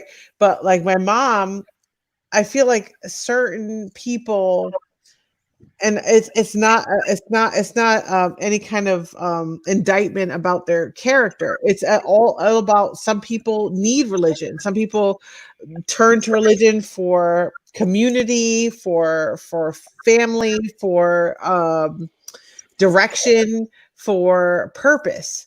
I don't have a problem with religion. I 100% think that religion serves a purpose. I do believe it serves a purpose. No. So I don't think I don't want you to think it's an indictment against religion. Like for me, I'm 100% fine with religion if people are finding their purpose in it, and if that's what they feel like their purpose is, that's fine with me. Like I'm good. Like if it helps direct their lives and it makes them feel they have some sort of direction to follow, that's great. I don't personally feel that way. Thank you, baby. But I just feel like that for me, it's not like I'm not okay with what I know about it, but I don't have issue with anyone else. Right. The only time I have issue with anybody having religion is when they inflict it on me. It's just like, like you're saying that they're knocking on your door. Yeah, with the watchtower. You're saying that gay people can't marry because that's against your religion. Well, that's your damn problem. That's not that's not their problem. That's gay people want to get married. That's what they're doing. That has nothing to do with you. Or it has to do with like, you know, like all this other stuff, like a million other things, like your religion or abortion or whatever it is. Like that's not, if you don't believe in it, you don't do it, and we're good. Like you keep your religion to your damn self. But that's where I'm like, religion needs to just shut the hell up. That's your problem, and just shut up. But if you want to believe that, and you want to live that, and that's your mantra, and that's what you want to do, like I got no issues at all.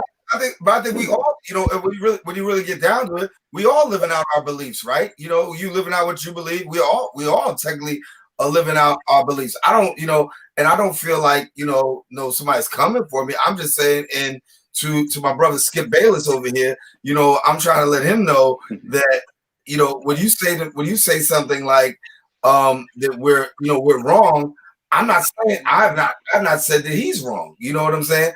I'm just saying that what works for us is what works for us, and what works for you. I'm not going to sit here and try to disprove it, whatever. But I'm saying that I know for a fact that for those of us who live in this faith journey, that it's been, you know, that yes, you're absolutely right. It's transformative.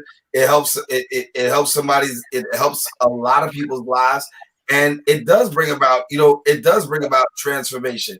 And when you talk about accountability, you know, I'm all for the conversation. Like if you want to have a conversation about, you know, church and the accountability factor of the church and what it should be doing for community, you're gonna get me on that side. Like I think the church should be doing more for the community than it does sometimes in itself. I think the church does a lot, but I also think that there's, you know, when you talk about those people that you saw up there, you know, praying with the, you know, to the orange God at 1600 Pennsylvania Avenue, you know, I don't get down with none of them, you know, and I can't understand, you know, where they come from, and I don't even know what book they're reading, because, you know, some of the stuff that they doing is not even in line with the book that we read. So I'm down for, you know, holding people accountable in that regard. And I do believe that everybody has the right to, you know, to their belief. And I'm not going to say that I'm not going to come and hit you way over the head and be like, nah, but I'm good. I don't feel attacked at all. I feel good. I know that cat. I wouldn't be here if I didn't know. I knew what I was getting into when I got with him. Go ahead. Yeah, Menace. I think that what Calvin was trying to get at is like, from my perspective, I'll say from my perspective, what had me like have sort of a disdain for religion was that, especially Christianity, because we grew up in the Baptist church. And the thing is that, how can you take a book that has a purpose and is upliftment in it and beautiful thoughts and a great process and great energy in it, take that from a person that would kill you if you read a Dr. Seuss book and wouldn't allow you to go in any library? You can't read anything but this book here. How don't you like question that and say, you know, is this the right thing for me to do, or is there something deeper than what they're teaching me? Yeah. But that's why I feel like you can still transform people and you can still do good, but you can do it with the truth as opposed to a book that is nothing but all basically a bunch of myth and a bunch of lies. And here's my thing about, you know, the church, whatever. I believe that the church is responsible for keeping the minds of our people under arrest. And I feel like I'll stop you there. No. Well, let me just say why. Yes, you can speak for everybody, Cal. I'm like, this is the thing, right? I'm not in it to keep somebody's mind under arrest. I'm in it to help somebody live a better life. I mean, when I look at what goes, if you take my resume, and I'm not bragging, I'm reporting. If you take my resume about what we do in communities, you know, we're helping people with after school. We're feeding, you know, we're feeding the hungry. We're providing jobs. We're taking water to Flint, Michigan. We're giving kids free haircuts, and we lead the nation in extreme concentrated poverty for Blacks and Hispanics, #1 in the nation. So there's nothing that's being done in our church in terms of trying to corral people's minds and get them around. As a matter of fact, it's the other way around. We're trying to help people understand that you can have freedom. You just because you might live in poverty, you ain't got to have a poverty mindset. Like there's a lot of good places. There's a lot of good churches that are doing great stuff. And granted, the same way that you can highlight those guys, and you can say, "Oh, these people are not doing." Yeah, there are some people who ain't doing it, but the average, everyday, hardworking pastors and people inside the churches is really boots on the ground, trying to help uplift people. No, church is good. I think church is good though. That's a really great thing. Things like that. I think the church is great for like children, families. Like I go with my family to church, but do I have like a soul hard belief and will I be like, dancing in the aisles? No, but I take it for what it's worth. And I keep that in good enlightenment because I have to say I agree with you. I haven't been to church a lot in my last many years, but I have gone for various reasons. And either it was like a funeral or I went for my granddaughter's, I don't even know what kind of ceremony that was. But anyway, so when I've been to church, I feel like when there's these inspirational, how to live a better life sermons, I'm like, yeah, that I can get down with that. I'm good with that. You're telling me how to be a better person or whatever. It's when we get to these points where it's we have to rely on this mythical figure to save me. That's where you lose me. So it's just okay, what can I do to be a better person? That's when I'm like, okay, yeah, I'm here for this. I get it. I understand it. Yeah, these are ways that I can improve my life. But when it's just oh yeah, God is just going to do for you. Okay, well, no, God's not going to do for me because God didn't do for me in 47 years. This is what God has done for you. He's given you the earth with water, with oxygen. No. He gave you a body. No, he didn't. He gave you electricity. No, he didn't. In the ground, no. And we had to discover it and utilize it for the proper things. Science use the resources for the right way. The earth did that. Okay, where is it? I lost it. He built the earth. Where do you think the earth come from? Okay, so he just sat there in a cloud one day and okay, I'm good. God doesn't mean a person. Don't get it confused God means some guy sitting around in some mansion in the sky.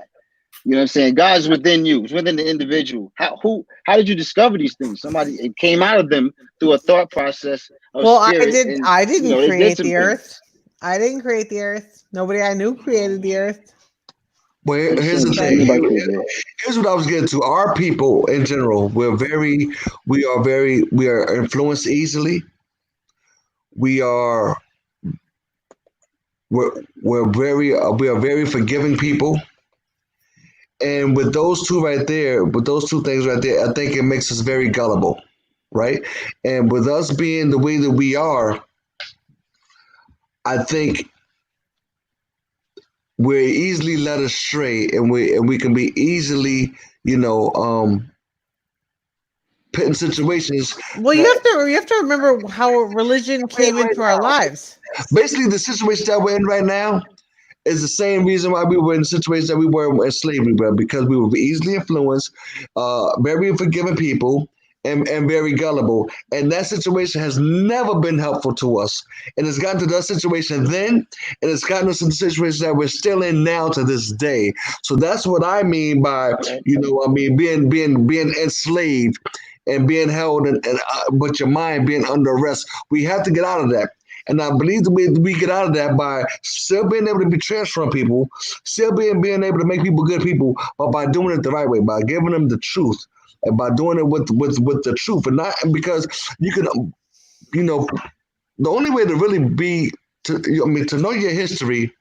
What's that old saying, man? You don't know where you're going until you know where you come from. Right? Yeah. Right. Yep. So in order for us to really move ahead as a people, I think it's going to come down to us really knowing our history, knowing where we come from, getting this book that doesn't mean us any good, because the only thing this book has ever done was tell us to obey our masters, obey our slave masters. Everything in this book has been don't get me wrong, there's some good principles in there, but for the most part, the book I think is not been any helpful to our people. It's been used as a control mechanism for the most part, and we need to get out of that mindset. So I just want to go back to, I just want to understand why you say it's used as a control mechanism. Do you feel like what part of people being controlled? Because if I'm looking around right now and I'm looking at people who are Bible reading people, and I look at people who go to church, right? I don't look at people that go to church as being, is being controlled. I mean, controlled by who? Because, like I said, if you talk to most of us who got boots on the ground and do the work, we ain't trying to control. We're not trying to control nobody. Now, if you want to talk about the mega people and some of those mega, some of the mega ministries, and some of the people that you see with Agent Orange down there, 1600 Pennsylvania Avenue. Now they're some fools and some jokers. I wouldn't subscribe to stuff that they do neither.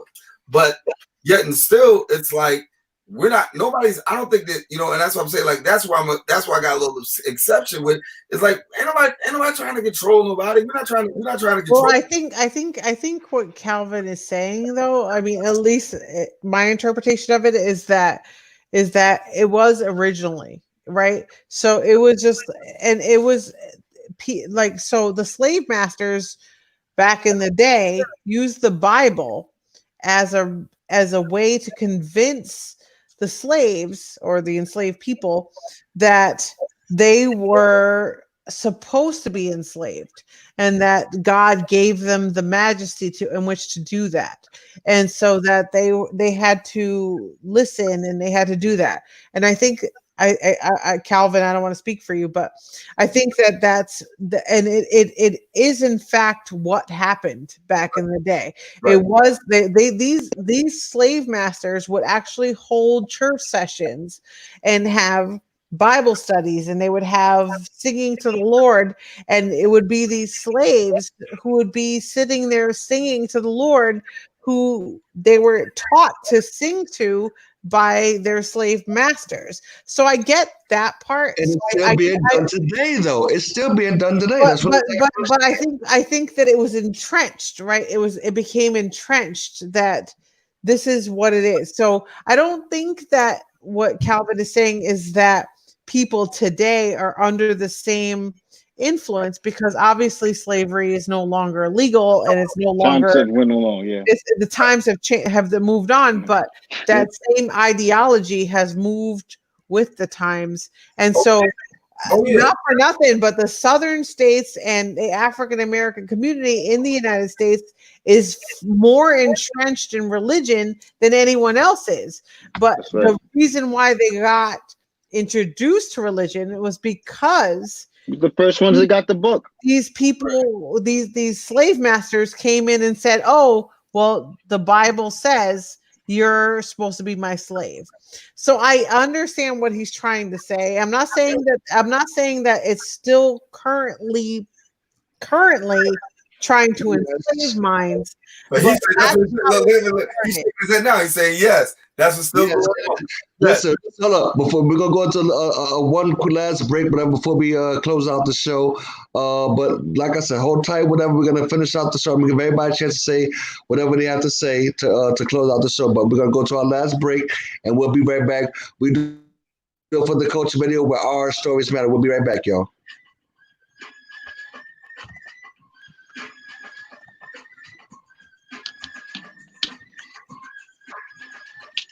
Damn, why they keep hitting this fucking shit? They don't care, man.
All right. Welcome back to We Do It for the Culture Radio, where our stories matter.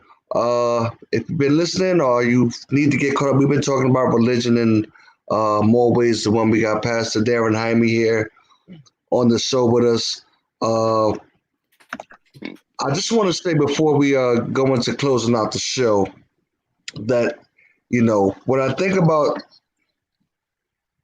the conquerors, the colonizers, when they came into Africa and overtook us, Alexander the Great and those guys, there's something that happened then that still happens to this day. The number one method that was used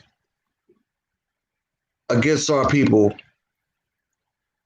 has been and always will be religion, because we are a naturally spiritual people. And if you want to attack people, or if you want to take control of people or rule people, you go after their number one weakness.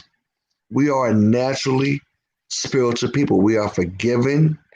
Like I said, we're gullible to a fault, easily influenced. And I don't mean it to be a bad way, but I mean, it is what it is.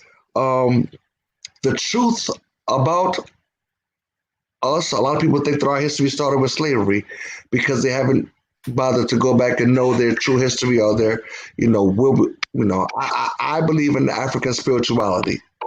I don't do the religion thing, but I grew up in religion. I was in the church real deep. I was a member of the choir. I was the president of my choir. I was responsible for bringing a lot of members to my church when I was there because I had a simple philosophy. And my philosophy was, if I can get them there, I know my pastor can keep them there with the word. You know what I'm saying? That was my philosophy. So why isn't our history being taught? Why aren't we teaching our history, our real history, in the churches? And the reason why it's not is because I believe there's an accountability to be had. And with that accountability, I believe change would be required, right? And I think that because of that very reason, it keeps us hoodwinked and not knowing our true history. Because like I said, you can't know where you're going if you don't know the truth. You're going to consistently start to believe in something mythological because you haven't done the research yourself. I believe if I'm gonna do a job, if I get called for a job, I'm online. I'm looking for jobs because I want to get a job.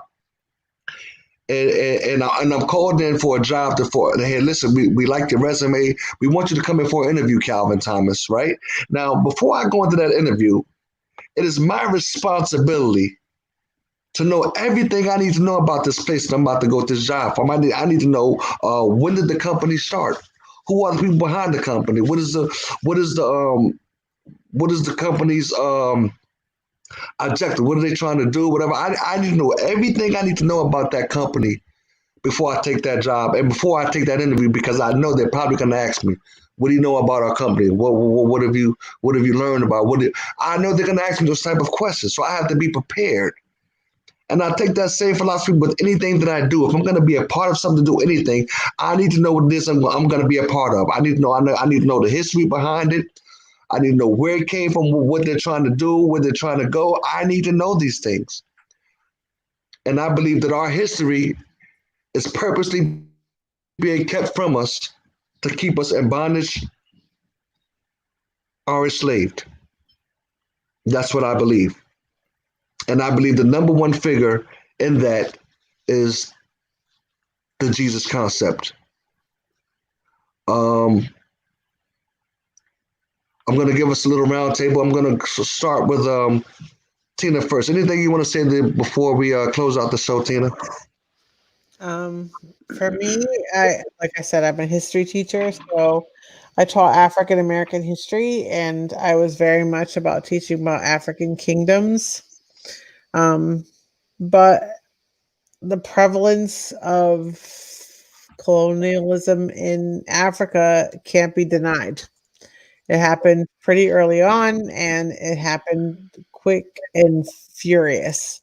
So I don't think that there was a time in history where African kingdoms was kind of treated as equals, especially in Europe. It was treated; they were equal. The kings of Africa were treated just as equals. The first Pope was African, actually. No, there was like there was just first Europeans, right? There was no difference between African kingdoms and European kingdoms for some time. They were treated equally, and then some point in time there was this bastardization of this idea that anyone from African heritage became lesser than. I don't know how, who, or when, but so Christianity, especially, kind of capitalized on that idea and turned Jesus into this hypothetical white as you could get a character. And my mom bought into it hook, line, and sinker, and many people did. So it's just like I think that it became this. It became this like, oh, look, the God of all the world is this blue-eyed or green-eyed, light-haired, fair-skinned man who comes from like Middle Eastern America or the Middle East, which makes no sense in a black world. Exactly. He came from the Middle East, but meanwhile he was white with green eyes and light hair. So, but I think that mentality was sold. And so it was just like, oh, we're meant to be your captors, kind of. And a lot of people were captivated by that. So I think that modern day religion has its purposes. I've seen people come out of jail, come out being better people because of religion. I've seen people who were on drugs come out because of religion. So I'm like, I don't want to discount what religion can do. It can do good things for some people. I mean, again, I'm atheist, but like if some people find their purpose in religion, I got no issue with that. I just don't want people like using religion as a weapon. So as long as you don't use it as a weapon, I'm good. Like, let it lead you. Let it, like, if you believe in it, then fine. I'm good. Like, I just don't have any issue. Good. Main the menace. I think that belief is in the mind where you have an image and you praise that image, and that image also gives you faith, which is emotions, and you act off your emotions in a positive way of what the result of praising that images or that religion is, and it's all good with me because my family is deep into it, and I would not go to any event talking shit. Okay, so anyway, we still pray before we eat. I mean, say grace before we eat, things like that. When I go around them, it's just, it is what it is. It's embedded. It's a part of the culture. You can, like, right now, you can work on the youth and give them jewels, but it's not like a battle or a tug of war. You know what I'm saying? You can't be like, no, this isn't that, this isn't real, blah blah blah, because it's like you gotta let people be who they are and let them delve in whatever they want to be a part of. Have to. You can sit outside like we were young. The God Bodies was outside holding ciphers. We were little knuckleheads playing ball and doing all the nonsense, and we were called 85%ers, meaning you're 85% of negative problems and all the issues in the world. You're blind, deaf, and dumb. And I delve into that and had great understanding, but the people weren't practicing the behaviors the proper way. So I'm like, this shit is not really real. Pardon my language, but it's not really real. And I just said, you know what? I'm just going to deal with myself. I can't, it's too much to grab one in 2020 and say, yeah, this is it for me. I just let people do their thing. I treat you with respect and just do me the same. And, you know, we'll let God sort us out if and when that ever happens. And that's what I got for tonight. All right, we're gonna leave it. Let the man of the hour, the guest of honor, Pastor Heyman. What you got to say, Pastor Heyman? Man, first of all, thanks for having me. I really enjoyed this. I mean, I had a good time. I didn't feel no shade. I was good. And I'll come back again. So just know that. Oh, great. Keep up the good work. More than welcome. Yeah, I'm always down for it, and I'm always down for conversation. You know, I think that, you know, when we talk about this, yeah, I mean, it's, you know, it's complex. It's layers, right? I think there's religion. I think there's church. I think there's Jesus. And I go with what I believe, right? And I believe that ultimately, that I believe in Jesus. I believe in the Word. I understand that there's some conflict, but I also believe, like, you know, the whole mix between facts and faith. But I do believe that all of us are on a faith journey somewhere, and it takes us different places. And, you know, like I said, I started out Catholic. You know, I've been to, you know, the Pentecostal church. I went to the Baptist church. I ended up becoming, you know, Methodist. And, you know, there's a time I didn't believe, you know, I for about a good year, I was in Tina's spot where I just didn't, you know, I didn't believe in God at all. Like, right. I felt that. And so there's an evolution. I think there's a couple things. Number one is you gotta, you know, you have to work, you know, in the Bible, it says you have to work out your own soul salvation with fear and trembling, which means that you ought to work out, you know, you got to work out what you believe, and you got to worry about you, to the places you can't be so worried about everybody else. So I do that. Now, you know, and I try to pattern myself, my life in a way that is going to help to lead people to do better and to be better. But ultimately, yeah, you know, there'll be plenty of disagreement, there'll be plenty of debate, but in the end, I'm not going to shut anybody down if you feel otherwise. And, you know, and I respect people's beliefs, because everybody I run into, you know, a good friend of mine, you know, Brother Muhammad, who has Mosque number 7 in Manhattan, you know, he just passed away, in Harlem, just passed away. Wow, I've been to that mosque. Yeah, from the virus, you know, and we didn't, you know, we had different faith beliefs, man, but we was knocking it down for, you know, for the community. So, you know, we just keep doing what we have to do. I mean, we may have our different beliefs, but let's get on the stuff that we do believe on together, and let's knock it out. So you asked me a bunch of questions. I'm gonna ask you one thing, last thing before I go, Cal. Right? So when you go outside, do you wear a mask? No. You don't. No. You don't wear a mask for the You want virus? to get locked up. No. I do because I have to, but yeah, I do. And in North Carolina, we are not required to wear a mask. So you're in North Carolina. Yeah, there's no requirement. And even if there was, I probably still wouldn't do it. Why? Because he can't get it because it's like what did he say? What did you say? It was like a 90%. gonna live my life, surviving. Pastor Jaime. You know what I mean? I'm not gonna live. I'm not. Fear weakens the immune system. I'm not gonna live my life in fear. And I believe in God, and the God that the God that I believe in, I know cleanses the earth. You know what I mean? That's what the wind blowing. That's what the wind is blowing for.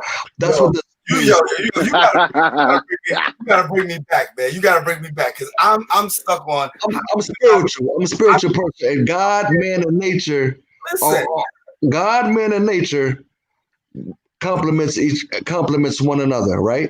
And the earth and the earth, the elements all have a purpose, my brother, and the purpose is to do what they do, is to clean the earth of anything that is unclean. The rays of the sun burns and destroys any type of germs, all that stuff away. If the earth wasn't doing what it was doing, we'd all been dead a long time ago. It wasn't from no virus. so my question is, why people dying now then, man?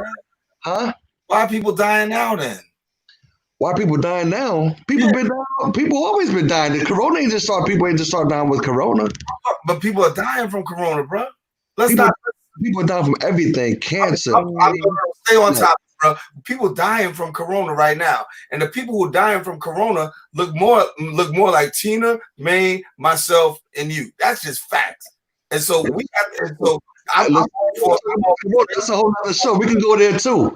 Bring me back. Bring me back. Oh, we can go there because you need to be wearing a mask and gloves and hand sanitizer. Right. Listen, I've always washed my hands. That's not gonna be an issue. But as far as what the earth does, the elements, that's what it does. It's like not the earth. This is if the elements wasn't doing what they do, we would have all been dead from the toxins a long time ago. Pollution, all that, all the pollution, all the toxins that go to the earth purifies all that to make us so that we can continue to live and breathe. That's bro. You got to bring me back. But I'm gonna tell you something. The situation is so graphic and grave in New York right now that I don't think we even have a clue. That's by design, though. That's not a mistake. That's by design, bro. That's all I wanted. What time next week then? If that's gonna be the case, you know what? We're gonna go back to Corona next. We're gonna go back to well, Tina's not gonna want. She can't do it. No, Saturday. I can't roll 2 weeks, 2 nights a week. Go back. I'll see you all on Wednesday. We're gonna go back to this on Saturday, but I'm not. You ain't working. Yeah, but my man's home on Saturday. I want to go spend time with him. Listen, I'm gonna close out the show with a story, y'all. And then I don't know. I'm gonna let y'all go, okay? Yeah. Okay. When I was younger, right? I was a teenager. I remember my aunt Annie Ruth. She had asked me to put together the shelving unit for her, and I was never good with my hands. I just wasn't that type of dude. You know what I mean? All that, putting stuff together. I was too cool for all that, right? I dreaded having to put that shelving unit together. So I tried to avoid her for a couple of days any way I could. If I saw her, I knew she was on the elevator, I put her down the stairs, vice versa. Ducking.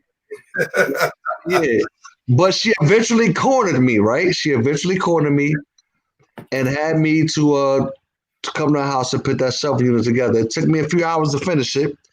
But I was finally able to get it done, ready to go hang out and ready to go outside. You know how it is when you're young, whatever. You feel like you're missing something, if you ain't outside with everybody.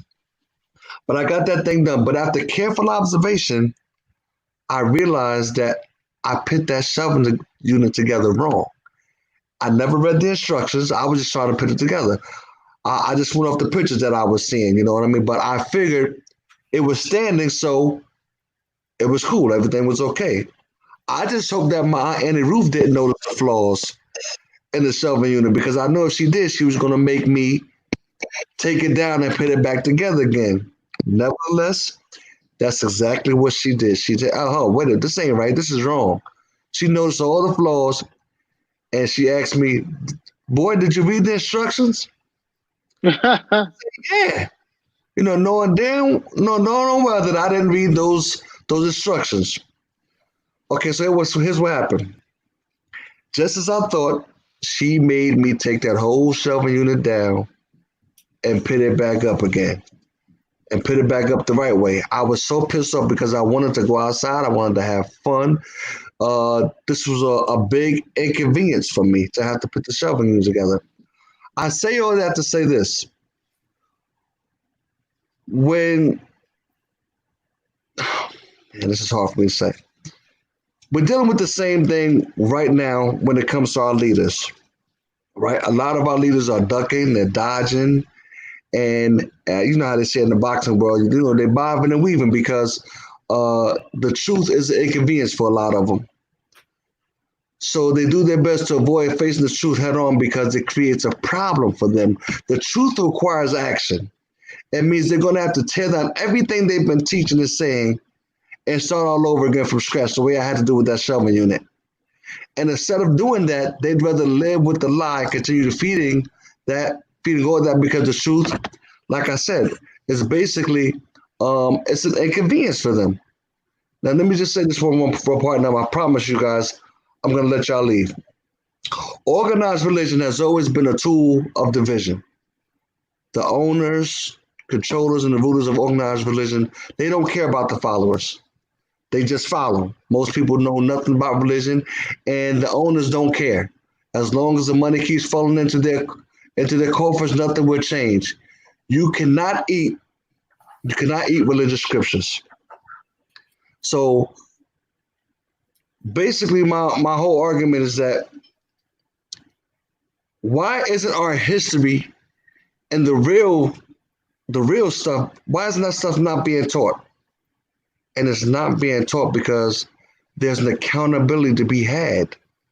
Change would be required. Now, Brother Pastor Jaime, I'm going to tell you like this right now. You are the coolest, most down-to-earth pastor that I have ever met, that I know. And the reason why is that, and I knew you before you became a pastor, so I know you was a playboy. You was probably, listen, I gotta be clear, you was probably a womanizer. Oh man, he's snitching. Snitching on the pastor. Probably. But you gotta go through something to be something. But I'm gonna tell you, that's what probably makes him an even better pastor. Because you know what I mean? Like I said, he was out there with us. You know what I mean? He played his ball, whatever the case may be, but he's a down-to-earth pastor. And everything that I hear about you is always good. Like you said it before, you're out there and you're out there with the people. You're out there and on the grind.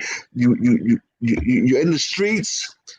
You don't mind getting yourself dirty, and that's what makes you one of the best pastors that I know, because you're willing to get on the front line for your people and go out there and hit them streets and do whatever it takes. And you're the coolest cat that I know.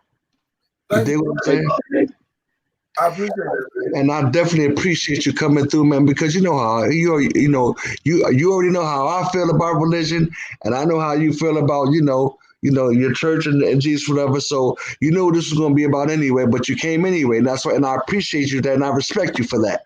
Oh man, listen, you know me, and I ain't never been scared to talk to you or argue or debate you. Ain't nothing. So we could flip anytime. And I owe you and talk all about the Lakers or anything like that. We got you again. Yes, and I owe you.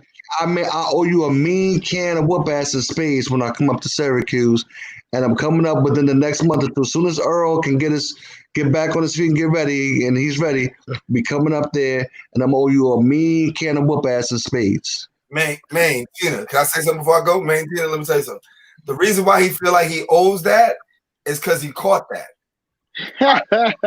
He wants some get back. Double or nothing. Love you, brother.